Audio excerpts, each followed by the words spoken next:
This is Let Your Voice Be Heard, right here on WHCR 90.3 FM, the voice of Harlem. Hey, I'm Jaqi Cohen. You can follow me on Twitter at Jaqi Cohen. I spell it Jaqi. And I'm really sorry for reporting you on Facebook, Stanley. Sorry. We knew it was you the whole time. It wasn't me, but just another white woman reporting black men on Facebook. It was not me, but whomever it was, we all needed a break from Stanley's Facebook. So thank you. I said white people are trash under a post about the NFL. Yeah, that's fair. I mean, you should not have been reported for. I also wonder, why now? With all the things that you've ever said on Facebook. I've been banned before. Oh, yeah. One time I got banned for saying white people season their chicken with Dasani water. Really? And they banned it? What was so wrong with that? It's a joke. No, it's just a fact. We know white people don't season their food. I season my food. Don't lie to me, Ilyssa. You've had my food, so I've also seen your playlist. Don't you lie to me. My playlist and my food are two different things. See, white people always want to separate it. And hey, don't even lie, because you like some of the music on my playlist. I did. I'm just slandering. You do. You just played Lana Del Rey for everybody. Yeah.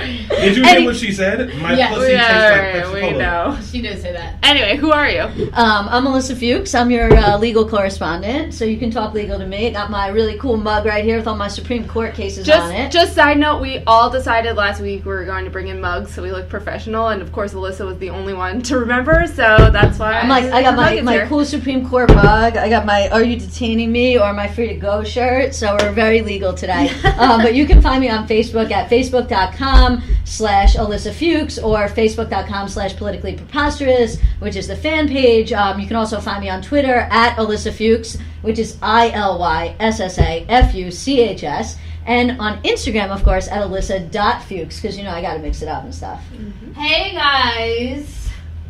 I'm Selena. Hi. Selena Hill, Instagram and Twitter. It's Lexus owner. If you saw my Instagram stories last night, you may think that Lexus gave me a free car. And I'll just leave it right there. So that being said, I'm super happy to be here. I'm happy you guys are here with us. Of course, this is Let Your Voice Be Heard, where we talk politics, social issues, pop culture, Kanye, Trump, climate change, and the apocalypse, all within 1 hour. So we have a loaded show. And of course, we want you to let your voice be heard. That means you should chime in if you're watching via Facebook Live. On Facebook Live, we also have our new intern, Dejanay, doing our Twitter. So hey, shout out to Dejanay. Tweet us at BeHeard_radio. We'll take questions and comments there. And yeah, I'm super happy and pumped. I just got back from Seattle, where I heard someone said it's never sunny in Seattle. It was sunny the whole time. You must have brought the sun. It's always sunny in Philadelphia. It's just wherever Selena goes, the sky just opens up, it gets sunny, and the rainbows. Literally the best weather ever. I was on the rooftop at Amazon's headquarters. Perfect weather. Getting paid $15 an hour. And they took away your benefits. Meeting with Jeff Bezos.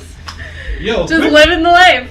Are we on Instagram Live today too? Yes, I forgot to shout out the Instagram Live followers. Yay. Hey.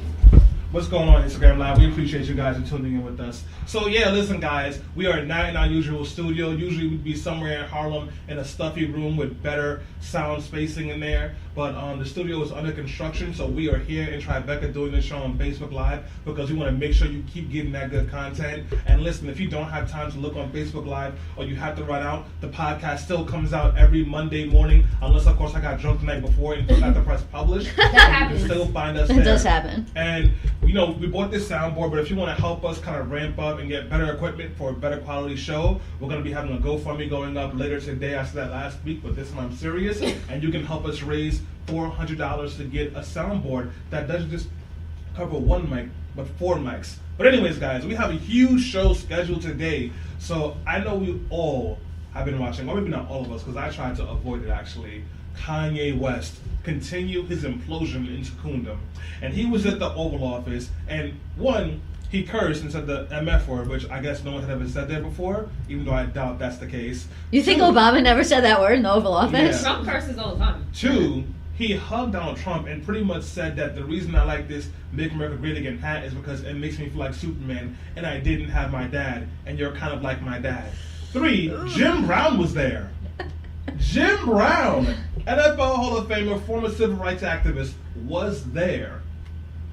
And of course, for Kanye West said racism doesn't happen, it doesn't affect me. So we'll be getting on that. We'll also be talking about all the things that happened this week, including but not limited to how hospitals have a plan to lower the cost of medicine. Some breaking news is going to pop up on Twitter any minute now, and of course, Ford laying off a whole bunch of workers because of the Trump's tariffs. And don't forget about white women in Brooklyn calling the cops on black people, because we have to have at least one incident of that every week. No offense, you guys, but make white people scared again. No. So that's why she can. When were they ever scared, Stanley?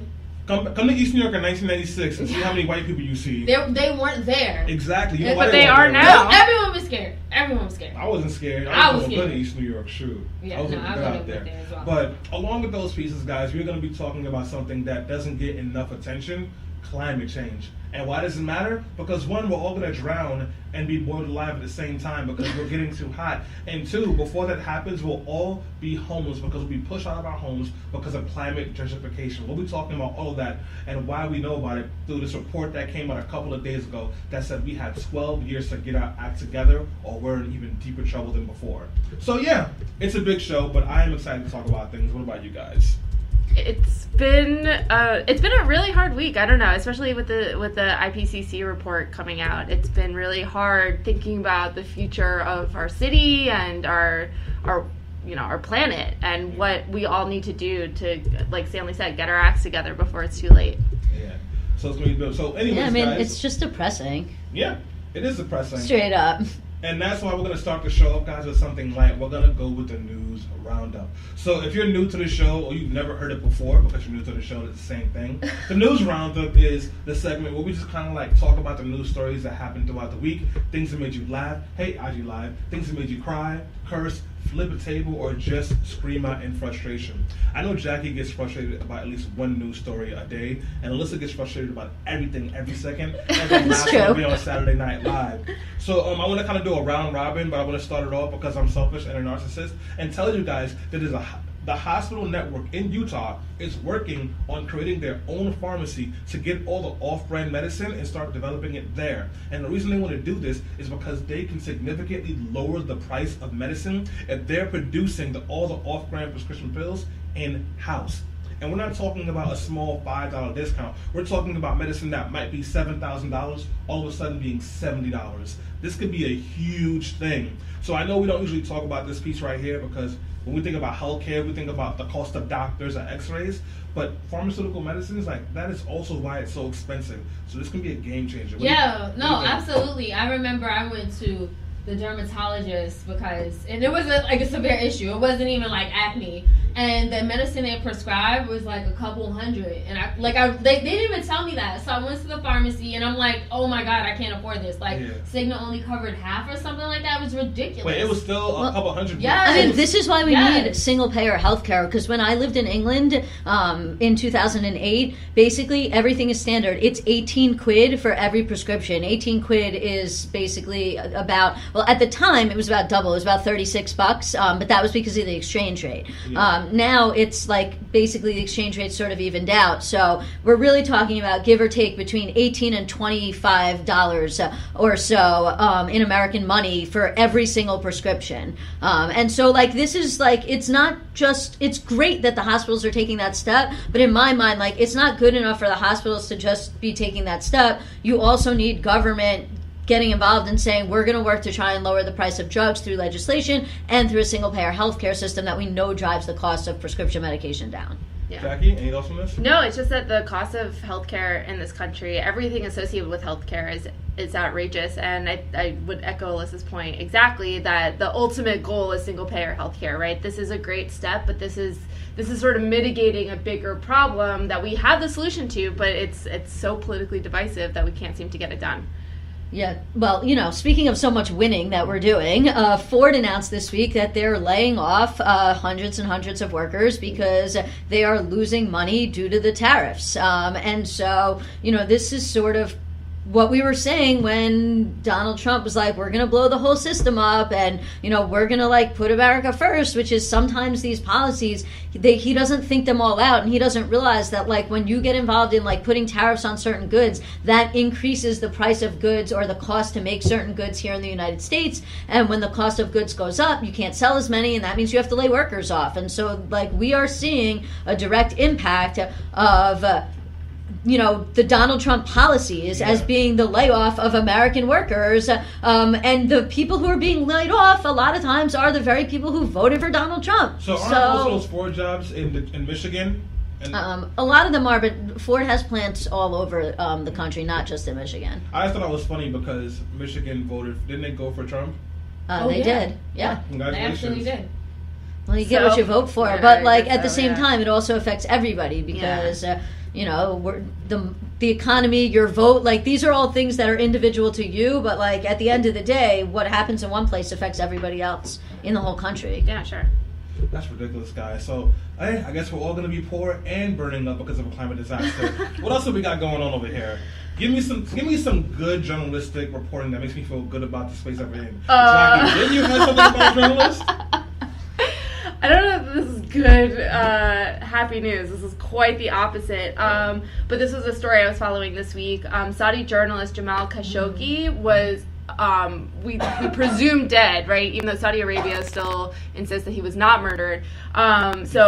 He was a journalist. He was very critical of leadership in Saudi Arabia and the prince, and he left the country and was sort of writing a lot more and being more critical of the country than journalists have been within the country. And he was in Turkey. He went to the Saudi Arabian consulate in Turkey to obtain proof of his divorce so that he can remarry someone who was a Turkish woman. They were going to get married. He went into the consulate and never came out, and his fiance and friends waited outside for him all night until 1 a.m. Saudi Arabian officials within the consulate said, "Oh no, he left. He left through the back door." But then totally through the back door. Through the back door, aka in boxes, because there was video footage from earlier in the day, throughout the day, showing Saudi Arabian officials or Saudi Arabian sort of hitmen coming to the consulate one by one in cabs with big boxes throughout the day, and then all leaving later on in the day. So they all checked into hotels. I think they only stayed in the country, in Turkey, for 1 day. Wow. So it's believed that he left with them in those boxes. Well, isn't it true that when Trump was campaigning, he talked about this journalist, and he said that he would go to extents to actually get him out? But now we also know that doesn't Trump have some type of compromising relations with Saudi Arabia? I think don't they have some business that may have ties? been a different journalist. This was not a journalist who was in prison. American. This is someone or American, right? This is somebody who was a Saudi Arabian journalist. I think he was working for the Washington Post for a while. But there's there's sort of two issues here that I see. One,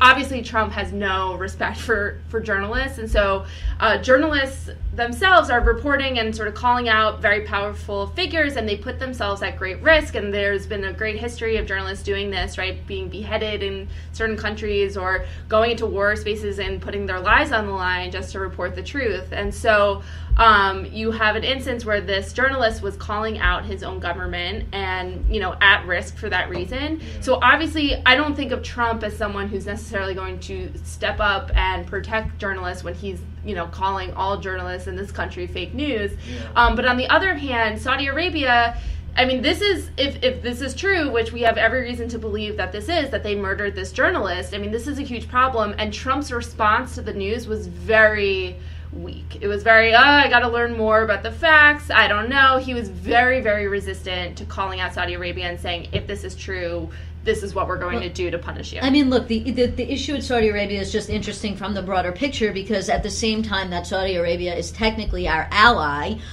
we also know that for example, the people who committed the terrorist attacks in 9/11 were Saudi nationals. Yeah. They weren't from Afghanistan. They weren't from Iraq. They were from Saudi Arabia. We also know that Saudi Arabia has a terrible record when it comes to human rights. I mean, look, not that the United States has the greatest record when it comes to human rights. We don't. But Saudi Arabia is particularly bad. I mean, right? it was just this year that women were told that they were finally allowed to drive again. Drive. Some people have said that Saudi Arabia is ISIS that has made it, which is essentially a monolithic religious-based society where it is ruled by a ruling class, and if you don't do or say or what they want you to do, or if you speak out against them, they will kill you, as I think we are seeing in this situation. So why does the U.S., and maybe you want to get into this a little bit, why does the U.S. support Saudi Arabia when it condemns countries like Iran and Iraq and Afghanistan? Like, why Saudi Arabia? Saudi Arabia gives them money. It buys a bunch of weapons from oil. them. And the oil. Yeah. But, guys, I know we're talking about something very important over here with foreign policy, and we probably should stick to it, but Kanye West is back in the news again.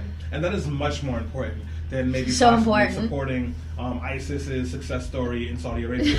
So, let's get back to Kanye. Kanye West, the man who says he's running for president in 2020. Well, now he's running for president in 2024. He went to the White House with Jim Brown. Yes, that Jim Brown. And he said, among other things, racism isn't real. It doesn't affect me. Black people need to get off food stamps. Donald Trump saved us from North Korea. I like to wear the MAGA hat because it makes me feel like Superman. And I didn't have a dad, and I didn't have male energy. And I love the male energy Trump gives as if he was my father. He then hugged Donald Trump, and he rambled on and said that he wanted to create a new plane, not Air Force One. I think Air Force a hydrogen plane. A hydrogen. And did plane. you know his password is 0000? Yes, that's he the stole best. my thunder. I was going to bring that part too. Yes, he unlocked his phone to show Donald Trump, and his password, as Ilyssa said, was 0. Why would you do that? Because he's an idiot. Like, this is like my principal objection to all of this is like, I look at it as a distraction. Alyssa, 1 second, I'm going to cut you off. I'm white. The whites, I need you guys to step in the back for a second. This is the blacks conversation only. Selena. Why are you so racist? That's not racist. Facebook can't ban me for that. Yeah, actually they can. Oh, bitch. Or can they? So, Selena, I have said for a long time now that Kanye West is an Uncle Tom. I know you defended him at times, not because you don't believe he's an Uncle Tom, but because you thought that maybe he was trying to prove something or he was trolling. But I know at this moment, a lot of people feel like that was the last straw. Where do you stand with Kanye on this at this point? Whenever let's just to be clear, I am not a Kanye apologist by any means. What I said is that this man needs help.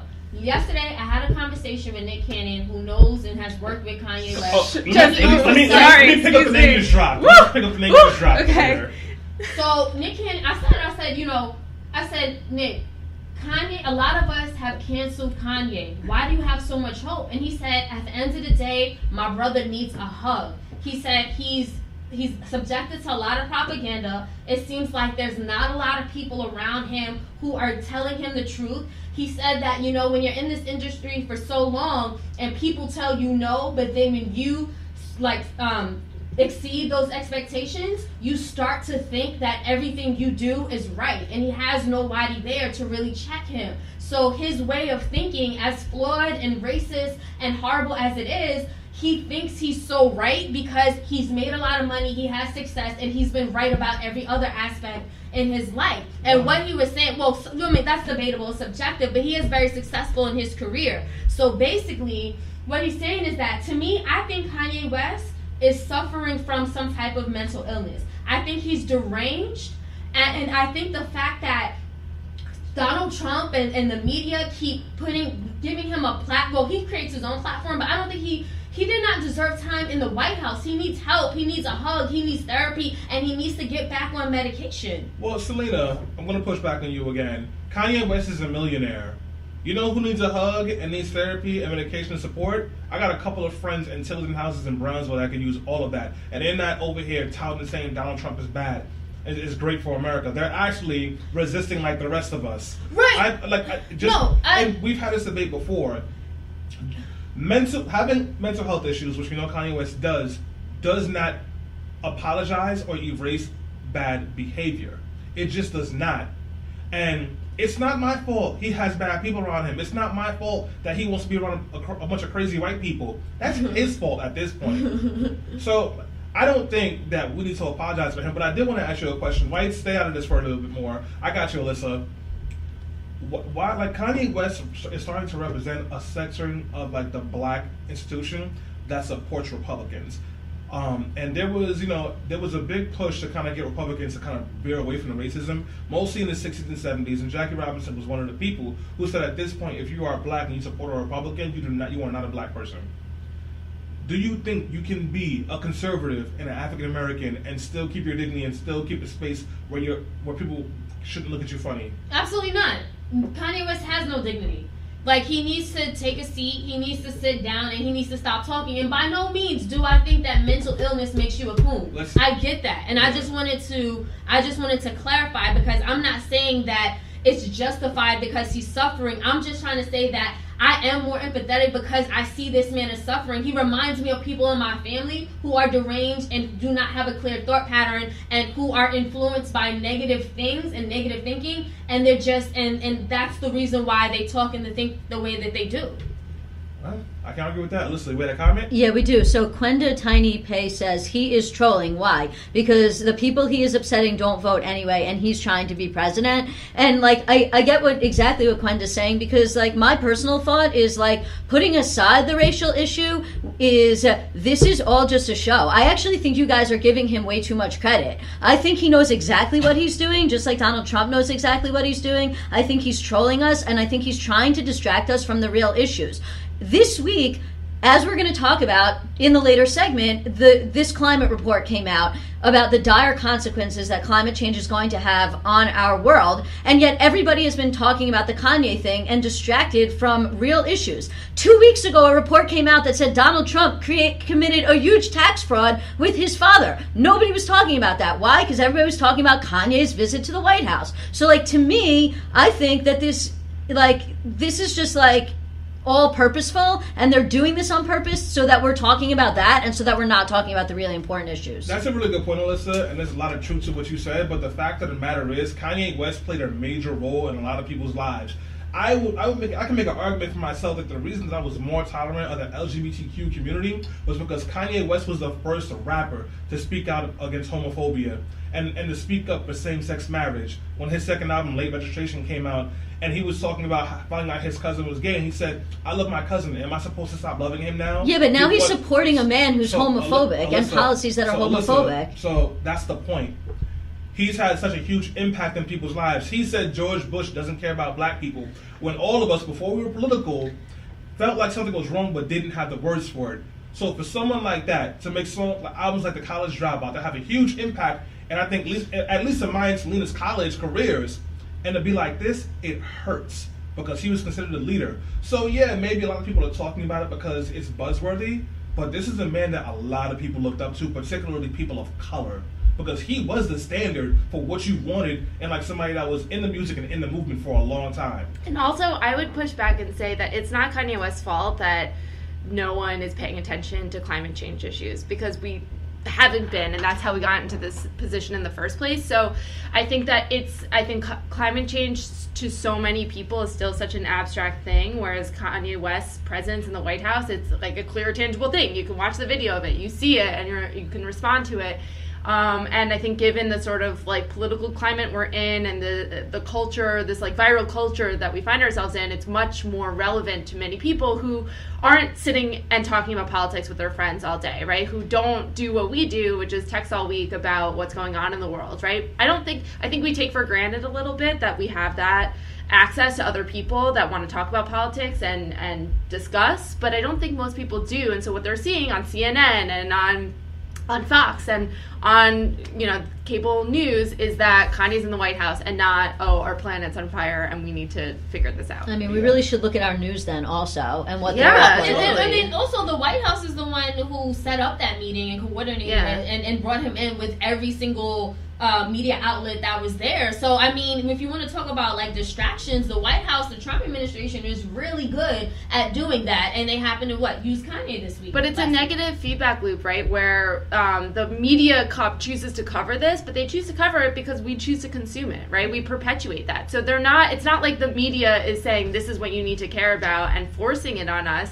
I mean, it's like this cyclical thing of that's the media that we as a country choose to consume, and so media companies that want to make money are going to show it to us. And listen, guys, as a media company, we actually want to be intentional about not just covering the stuff that are going to get the most clicks or that people are paying the most attention to. So if you're watching this show and you're expecting a longer Kanye West conversation, I got some bad news for you. We are shifting gears. So what we're going to do right now is take a quick 30-second break. And when we come back, what we'll be talking about is a climate disaster that we're learning about because of a report that came out. And it says we have 12 years to get our act together, or we could be seeing climate disaster like never before. Rising temperatures, rising sea levels, droughts, people getting pushed out of their communities. Your kid, by the time they're 21, won't have a healthy earth to live on. And we only have one earth, so I don't know where you're going. This is Let Your Voice Be Heard. We'll be right back. My friends, real friends, better than your friends. That's how we keep popping out. We are back on Let Your Voice Be Heard, brought to you by my office and my Wi-Fi. You're welcome, all of you. No, Thank you. Our studio was out of commission for the next couple of weeks, so we're recording out of Tribeca with Facebook Live. So what that means is way better Facebook Live quality for those of you who watch there. But if you're on the podcast, we apologize. We did take a little bit of an L on the sound quality. If you want to help us improve that, or if you just love our show and want to help us build, please get to our GoFundMe and help us raise money to get a better mixer with 4 mics and better sound. And of course, if you want to give us money consistently because you want to grow and glow with us, we have a Patreon, patreon.com/BeHeardRadio, where you can become a monthly subscriber. You can give as much as $100 a month. If you do that, I will personally call you Zaddy. Or you can give us $1. Listen, I got no shame. Or you can give us $1 a month, and that is okay as well. We just want to also give a shout out to Greg. Thanks for watching. Catherine, thanks for watching. Everybody else who's watching. Greg, thank you for the comment. Yeah. And we really appreciate that you're tuning in with us this morning. Actually, before we let's close out actually with Greg's comment. Yeah, Greg's comment's great. He says, I think Kanye matters in a few ways. One, Kanye represents a trend of black men becoming Republican voters, something to watch for going into the midterms. Two, and overall there's a growing gender divide between all men and all women between the two political parties. And then he goes on to say, but climate change matters too. Thank you for covering both today. Thank you so much for that comment. Greg has got it all figured out. Greg, man. we appreciate you, man. If you're not We're listening right to here. the Underdog Show, you need to be listening to the Underdog Show. Make sure you check that out. He'll be streaming wherever you can get Facebook Live. And make sure you follow him. He's on our comments. Click on his page. Press the follow button so when he goes live, you can get notifications. I also want to give a shout out to Quenda Tiny Phoebe. Yes, to Quenda. Hey, Tiny, girl. start a podcast. Do it. Tiny has a lot to say. Really? But now, guys, listen. We talked about Kanye, we talked about doctors. It is time to really get down to this report. So I want to apologize in advance to our folks on Facebook Live and on IG Live because I will be reading from a paper because A, I am not that smart, and B, I want to make sure I get this information right because it's very, very, very important. So now, according to a new report produced by the United Nations, we have just 12 years to make massive and unprecedented changes to global energy infrastructure to limit global warming to moderate levels. In English terms, what does that mean? We have 12 years to do something significant about the way that we burn energy in this world, not even this country. And if we do not do that, the entire way that we live, the water that we drink, the air that we breathe will be significantly compromised. And I don't mean that the water is going to be a little bit more salty or that the air might smell like fart consistently. It means that you can be suffocating from breathing the air. It means that we won't have clean drinking water. It means that there will be a lot more flints than even the lot more flints that we have right now. We are in serious danger. And if you have young kids, by the time they're 18, 19, 20, 21, they might not have sustainable food, sustainable water, or affordable shelter sources. So what does this look like in a scientific term? So the report says we will be seeing things from rising sea levels to more devastating droughts like the ones that happened in Syria and helped to cause a civil war, to more damaging storms. If you thought that Category 4 hurricane was bad in Florida, wait till New York gets a Category 5 hurricane, 5 times worse than Hurricane Sandy. And the problem is, it's the temperature of the earth. So what's normal is to be about between 0.5 to maybe % degrees Celsius or Fahrenheit, right? Right now we're at 1.5. Pardon me, right now we're at 1, but we're projected to go to 2 degrees Celsius. And the only way we can stop this is to keep us to, at minimum, 1.5 degrees Celsius. That's not even a good one. That just means that instead of suffocating by walking outside, we'll be able to breathe the air. It'll just still be nasty. And we might still lose some water, and we might still lose some land, but we can still survive. So this report came because in 2015, President Obama led over 200 countries to put together a climate proposal where they all agreed to lower the CO2 levels to keep it at 2 degrees Celsius. That was their plan. And this report is saying 2 degrees is not enough. You got to get it to 1.5. So this is something that is usually not very sexy to people because you can't really understand how it impacts your life. But if you felt like the New York summers have been more humid and unbearable than usual, if you've lived in neighborhoods where all of a sudden the water tasted funny, if you live in a home where you have asthma and all of a sudden the asthma is 10 times worse, this is super important to you. This is not a regular thing. So now, guys, I want to bring it up to the panel because these guys have been waiting patiently. And we have done plenty of shows about climate change. We have talked about Flint. We have talked about hurricanes. And we told people to panic. And now we're telling people to panic.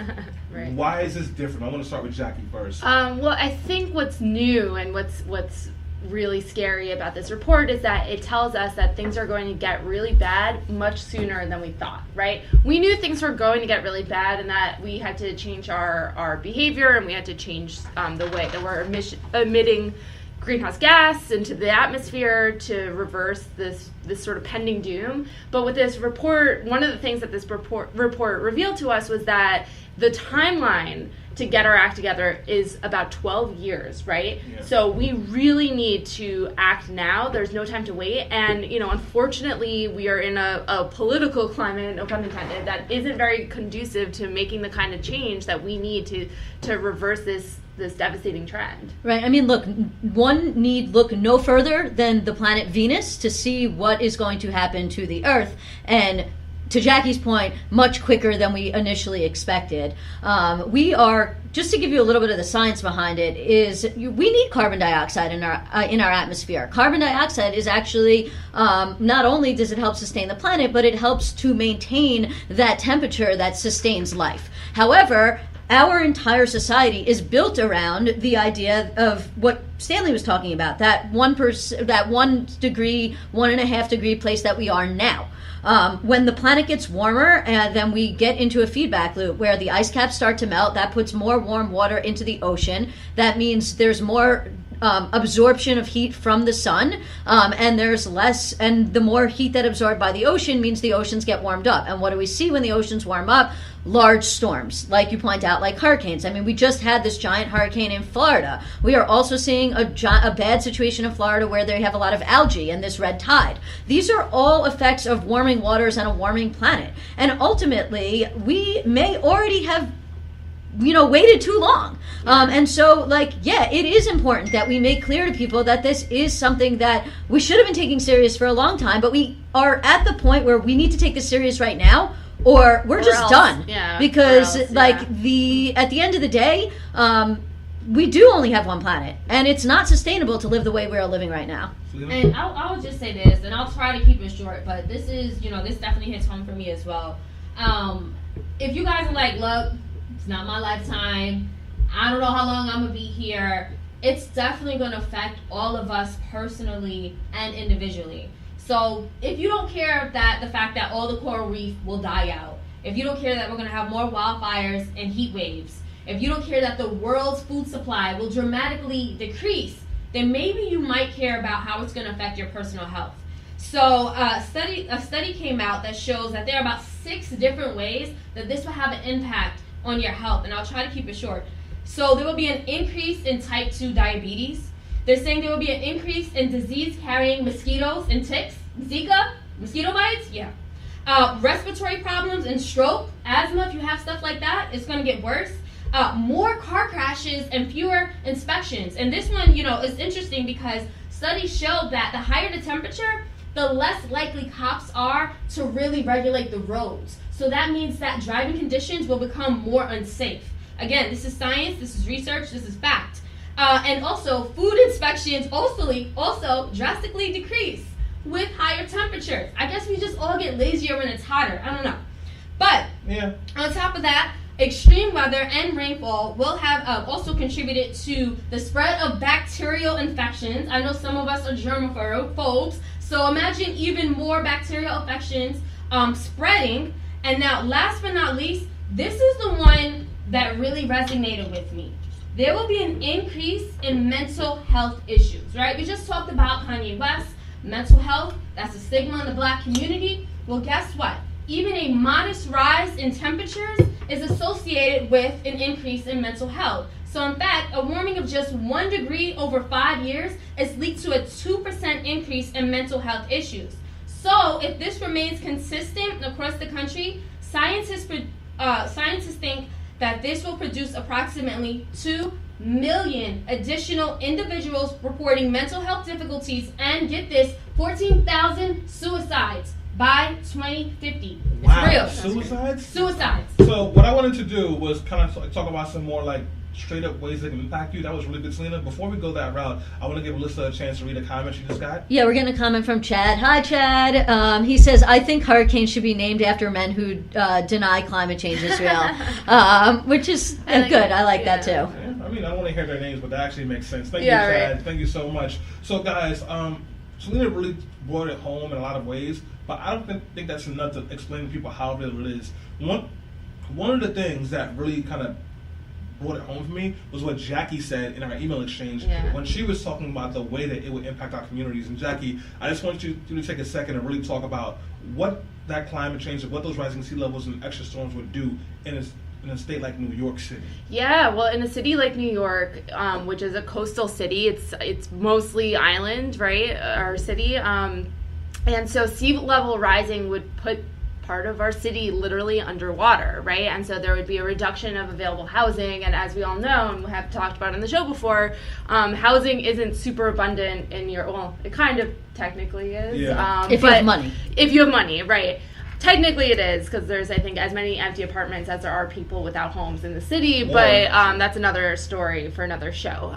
But there is pretty limited housing in the city. Rents are incredibly high. It's incredibly hard to purchase a home in New York. And for sea levels to rise even a little bit would reduce drastically the amount of livable space in our city, because there's so many, as we experienced during Hurricane Sandy, so much of our city falls within flood zones on coastal areas, right? And so what resonates with me and what sort of strikes me as being really problematic for the city of New York is that, you know, already we're experiencing vast gentrification. We normally record our show in Harlem, which is being gentrified, and we talked about it before. Harlem is in the Heights, right? It's not necessarily, it's not on this coastal. I mean, where we do our show in Harlem is not It's a low-lying area. It's high up, and so what do you think rich white people are going to look towards when they look for new housing in New York City, right? When the sea level is rising and they're in their Tribeca apartments down here and they have to move out, they're going to be looking at places like Harlem and looking at places like Washington Heights to move to, because they can't. Flooded, yeah. Exactly. I mean, and, like, the truth is, eventually all of Manhattan's going to be underwater. You can only go so high, so far. I mean, we're all going to have a significant changing in the coastline of what is America. But the other thing about this point is that a lot of poor people live in low-lying areas. We saw this in Hurricane Katrina, right? Where were the poorest and, of course, people living, and mostly people of color, that were affected the most by Hurricane Katrina? It was in the low-lying areas, where mostly people of color were living. And so this is not just a gentrification issue, yes, but it's also an issue that is impacting communities of color right now. I mean, look, one of the other things I know we're going to loop back around to is about prisons. A lot of prisons are built in low-lying areas. Hold that for 1 second, Ilyssa, because I want to get to Selena. She hasn't talked in a while. No, I just wanted to add in really quickly. Yes, it's true that climate change is going to disproportionately affect us, people of color, right? Marginalized communities.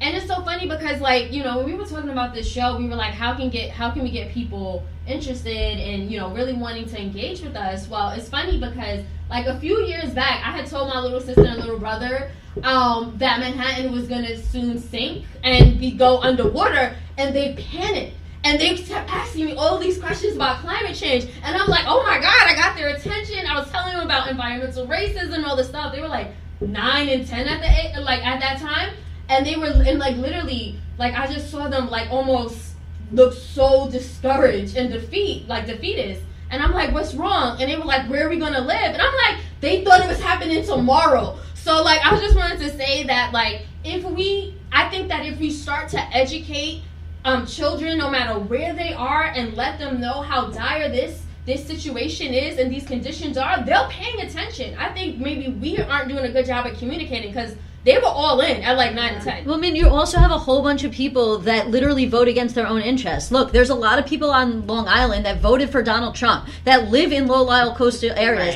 Right. The town that I am from, Island Park, and I won't call anybody out specifically, is notoriously Republican town where people are racist, and not everybody, but a good amount of people are racist and vehement supporters of Donald Trump. They are all currently in a situation where they're raising their houses up onto stilts because of Hurricane Sandy, because they got flooded so bad, and they know that there's other storms coming, and yet when I go online and I see people I went to high school with, and they're like, oh, well, the temperatures, it's cold out today, so like climate change isn't real, or like, this is just some liberal conspiracy, and yet they're directly affected by it. They're literally raising their houses and spending money, and they don't make the connection that their vote impacts this, because when you voted for Donald Trump, you voted to ignore climate change, essentially, and so you do that at your own peril. Right. So, we really talked like driven home the way it impacts people. I did want to make sure, so we talk about it doesn't impact people equally. We talked about it impacts people of color because it impacts us much harder and much worse. But you also need to understand how it impacts the people that this country has turned their backs on. And people who are currently incarcerated are suffering in very deep and painful ways. Alyssa, before I cut you off, you were going to talk about what was happening to the incarcerated folks in Florida. Could you go back to that? Right, yeah. So we don't just see this in Florida. We also saw this in New Orleans and in North Carolina, which is the government does not want to evacuate jails, even when they are in low-lying coastal areas that could be impacted by very serious hurricanes. The reason why the government does not want to evacuate jails is, like, one, they just don't care about prisoners, which is a whole nother show, because, like Dostoevsky once said, that the test of our society and civilization is how we treat people in prison. But also they look at it as like a major security risk. They think it's too complicated and too risky to evacuate a whole prison. And so instead you have situations where you're literally having prisoners out there in hurricanes trying to board up the prison so that they don't get swept away. And of course the majority of people that are in prison are people of color due to the war on drugs and other issues. This is why I always say every issue is related to everything else. And so when we don't evacuate prisons, then we can be responsible for violating people's constitutional rights. Like, thank God nothing happened at that prison and everything was okay. But what happens when a prison floods and you have literally 300 people die because they're trapped in cells and can't get out of a prison? Like, what do we tell their families? What do we tell their friends? What does that say about us as a society? Yeah, what does that say about us and our values that we are willing to let people drown to death, right, in locked cages because we refuse to reform our prison system? I mean, and this is something that we're going to be confronted with more and more, because with climate change, with rising sea levels, comes more extreme weather, comes more storms like we've been experiencing in the South with these recent hurricanes. Hurricane Sandy happened a few years back, and it's still in recent memory in New York, and it's something that we're going to start to experience more and more. These are the questions that we're going to have to ask ourselves and be confronted with. Like, what kind of society are we where we are willing to let people who we've locked in cages die because we refuse to address these problems? I don't know. Alyssa, you had a comment on Facebook Live? Yeah, we're getting a comment from Chad Ubiwa, who says, how about all the low-income and middle-class people in Florida who couldn't afford to evacuate this week, let alone relocate? Yeah, those people's lives, there were like entire communities decimated from this last hurricane. Yeah. But guys, I don't want us to just sit here and just be stuck in depression. I want to shift this towards solutions. And now, usually what people tell you when it's time for solutions is recycle more, drink water, don't run the water faucet. So we're going to talk about solutions. We're not going to talk about those, because what you need to understand about climate change and the people who do the most damage, they've created a propaganda machine that makes you feel like you are the one doing the most of the damage to our climate. And while we bear some responsibility, we don't bear all the responsibility. So changing straws from whatever they're made of to paper is nice, but it doesn't solve the problem that ExxonMobil is destroying entire neighborhoods. And making sure you put that soda bottle in the clear blue bag instead of the black bag helps, but it doesn't change the fact that BP oil spilled millions of gallons of oil into the Gulf Coast. So when we're talking, go ahead, Jaqi. But I would push back and say, and you're right, I agree with you, but I think that the consumption that in this country, the way that we consume things is extremely problematic. And the way that we waste, we just buy things that we don't need, the way that we just consume as a country is largely an impact. And obviously it's not the only thing, and major corporations should be held responsible for poisoning the earth, bless you. But ultimately, I think that there is responsibility that we each have to consume less, to reduce our carbon footprint. It's not just, and while also holding these major corporations accountable. I get you, and I agree. I think that's what I was trying to say. You use better words called English to say that. Yeah, we have a role to play, but other people have roles to play as well. So now, what I want to do real quick is talk about something we're pushing in New York through a coalition called New York Renews, where they're trying to get the state to be run by 100% renewable clean energy by the year 2050. That means no more gas, that means no more oil, that means no more coal. They want to do wind, solar, and hydro. And this is a bill that, if it was passed, what they would do is create these taxes on these businesses that use up all this bad energy, and then take 40% of that money and invest it into communities of color so that they can create their own clean energy resources. Because right now, if you own a home, you can buy a solar panel and put it on top of your roof, and that would generate enough energy not just for your home, but other homes, to the point that the electric companies have to pay you money.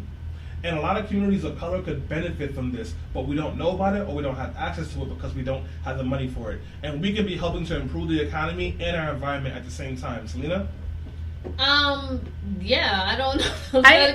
And I would add to that, and I think, you talked about radical solutions, and I think it is pretty radical to take literal power, but also sort of political and economic power away from these major energy companies by creating these microgrids, right? Where people can install solar panels on the roofs of their apartment buildings and their homes and generate enough power for their immediate block or surroundings, and you have all these homes producing energy, pulling it together as one microgrid. That is obviously something that these major energy corporations are going to fight back on, because that takes money literally out of their pockets and puts it back into the communities that they're sort of. I mean, look, Jaron Quintus says nothing is going to change until we have a president that cares, and I think that's a supremely important comment, which, is why you have to go out and vote in November, which is one of the things you can do. It's not the most radical, but it's one of the most important things. But just getting back to what Jaqi was saying for a second is, we need to convince also the big companies like ExxonMobil, like BP, that the future for them to make money is also in renewable energy in a way we never have before. And we also need to convince people that live in places that generally make money off of fossil fuels, that there is money to be made off of energy. Let's use West Virginia, for example, because we talked about West Virginia some last week, and we talked about coal.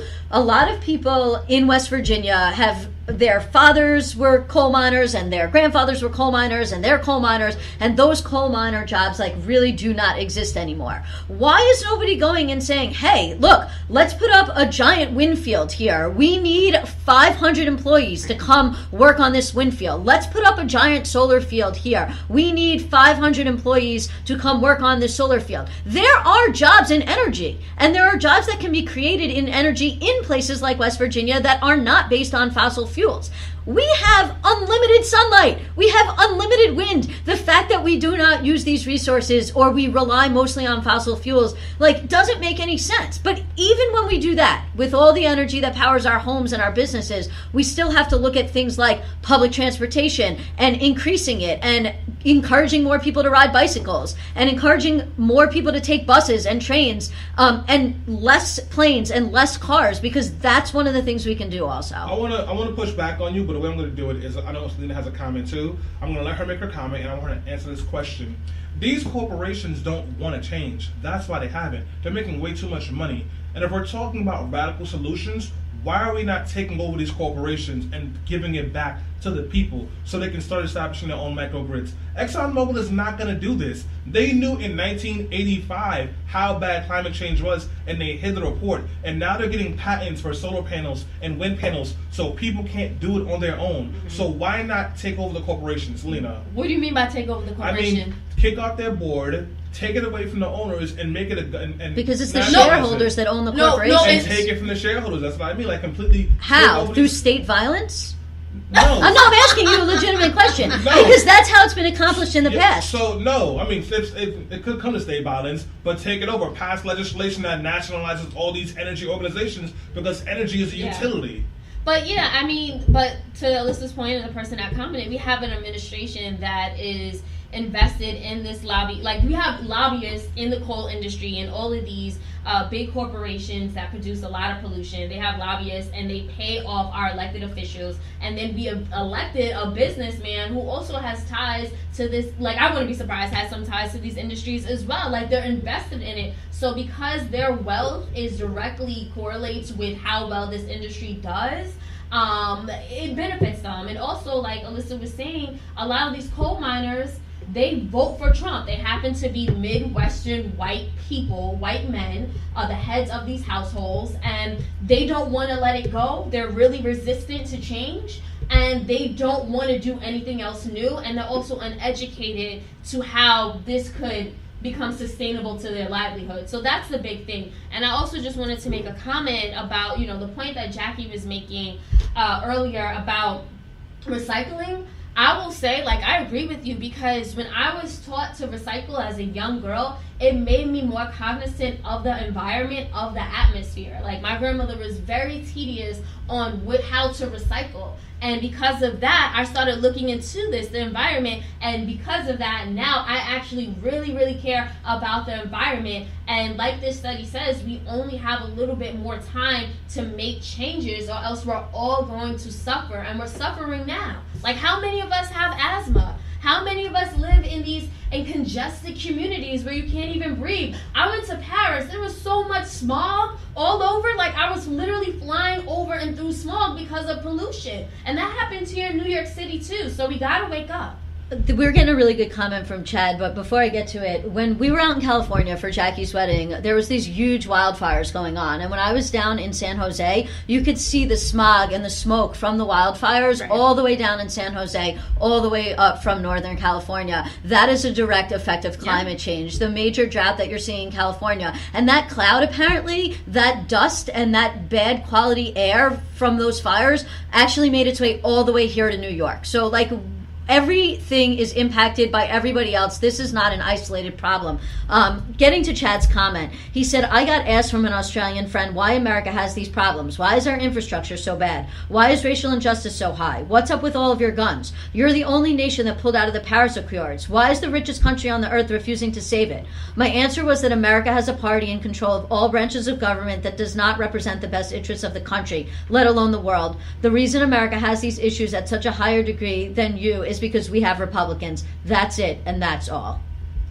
Thank you, Chad. That's it in a nutshell. So, Jaqi, I know you talked about I talked about some of the work that Citizen Action is doing to help push for climate transformation in New York State and hopefully the country. Have you heard of any other radical moves that people are working on to help to transform the state of our climate crisis in this country? Yeah, I mean, there are, specifically, I'm familiar with organizations in New York fighting climate change, and there's a number. I mean, I work for one, NYPIRG, and I work for the Shoppingers campaign, but there are organizations like NEJA, like We Act, that are addressing specifically environmental racism and the ways that low-income communities of color are being impacted disproportionately, but overall fighting for solutions right here in New York. And what's interesting to me is New York gets credited as, and specifically New York City, as doing well when it comes to greenhouse gas emissions because we have our transit system. We have the subway system in New York.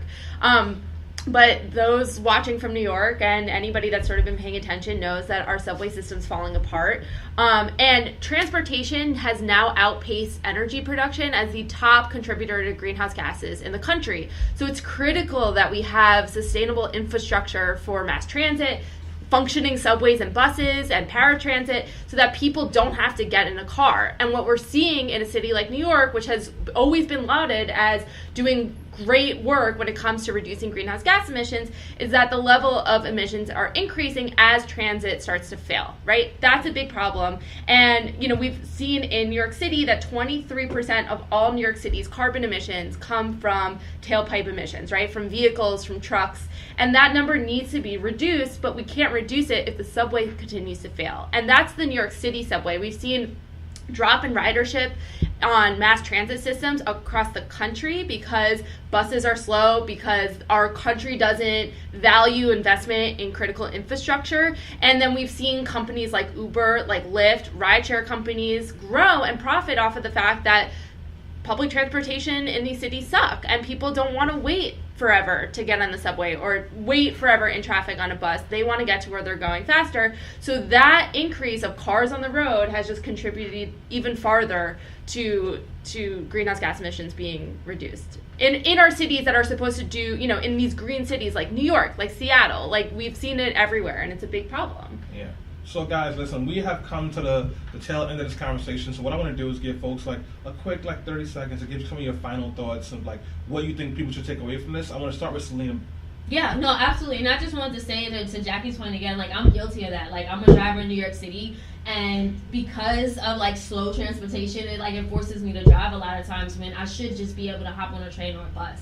But I would just say that, if you don't want to go to the climate change march and you think that recycling is too big of a burden or whatever it is, as horrible as that is, there's still very easy solutions that you can do that can help contribute to stop climate change, or at least to try to, slow it down or try to reverse some of the effects. It's by donating to organizations like We Act, like Citizen Action, to organizations that Stanley works for now, because they're doing that hard work. They're on the ground. They're lobbying our elected officials and telling them to push legislation that would prevent big corporations from polluting our airs, polluting our waters, and they are doing, that's basically the thing that we could all do. We can support them in their mission to stop climate change. So just one of our listeners, hi Catherine, says that we should check out 350.org for more information. They're headquartered in Brooklyn and they're great climate change advocates and a great organization doing work all over the world. I think that's true. Look, my final thoughts is this. We live on a tiny blue dot in the middle of a vast universe that is surrounded by other galaxies and other planets and other stars. And we've been looking and looking and looking and looking for hundreds of years, and we have yet to found anybody else quite like us. And that's not to say there's not other life out there, but what we have here is just so special, and it's so vulnerable. And in the blink of the eye, everything that we have here can be gone. And it's so important that we take this issue seriously and that we put this issue at the forefront of our conversations, because at the end of the day, this might not affect our parents' generation, and it might not have affected our grandparents' generation, but it's going to affect us, and it's going to affect our children. And if we don't do anything about it now, it's going to be too late by the time we get to the point where we're like, hey guys, we should do something about this. So we really need to think about that every single day. Yeah. And vote. So these guys know, so I am recently married, and my husband and I, have always been under the assumption that we would have kids. And after this report came out, we had a serious conversation about whether or not that's a good thing to do, right? Whether it's fair to bring a kid into this world who would presumably be a teenager by 2040. What kind of world are we leaving for them? And is that okay? Is that acceptable to bring a kid into this world knowing that this is the way that our planet is moving, right? This is where our climate is headed towards. So it's really scary, but at the same time, there are so many organizations, so many people fighting to combat this. I don't think that all hope is lost, but it's something that we should all be concerned with and terrified about. And, what I talked about transportation a little bit back, and I think it's important to remember that we need to make the way for some of these changes to take place, because they might not be comfortable, they might not be super convenient for you personally, but ultimately they are for the good of all people. Nothing makes me angrier than when we're fighting for a bus lane to be put on a city street, right? A bus lane that would carry so many more people, that would reduce so many carbon emissions, because it would get many people out of their cars and off the road and onto a bus, where you see people fighting back like viciously because they want their parking spot. They feel entitled to this public land that's for everybody. They don't want to be in any way inconvenienced for the good of society. And I think that as Americans, we're sort of predisposed to think like that. It's about individual liberty, not what's best for the common good. And we need to start thinking about what's best for the common good, because if we don't start thinking in that way, our planet is going to burst into flames, essentially. Yeah, pretty much. So guys, I think they've really said all you can say about this. This is a heady topic, this is a heavy topic. And you know, we had a big debate about whether we should spend the majority of the show talking about Kanye West and what he said at the Oval Office and his impact on politics, or whether we should talk about climate change and what may happen to us if we don't do something. And it wasn't an easy decision to make, because at the end of the day, this is not a sexy topic. This is not a topic that gets people interested, and sometimes it can be so overwhelming, it's a lot easier to make believe it's not happening. But we're at the point now, it's happening, whether you want it or not. And we would be doing ourselves a dishonor and you a dishonor if we didn't talk about this. So now that the conversation has been had, it's your turn. It's time to take action. With that being said, guys, we are done for the week. Thank you so much for tuning in here on Facebook Live. And thank you if you're listening on podcast. Thank you if you're on IG Live. Listen, guys, if you want to help support us, help our show grow, you can become a monthly subscriber at Patreon, patreon.com/BeHeardRadio, or you can be a one-time giver at our GoFundMe. We'll post a link on the Facebook Live page a little bit later today, as well as in the podcast link. This is Let Your Voice Be Heard. We'll be back next week. Until then, we will see you next time.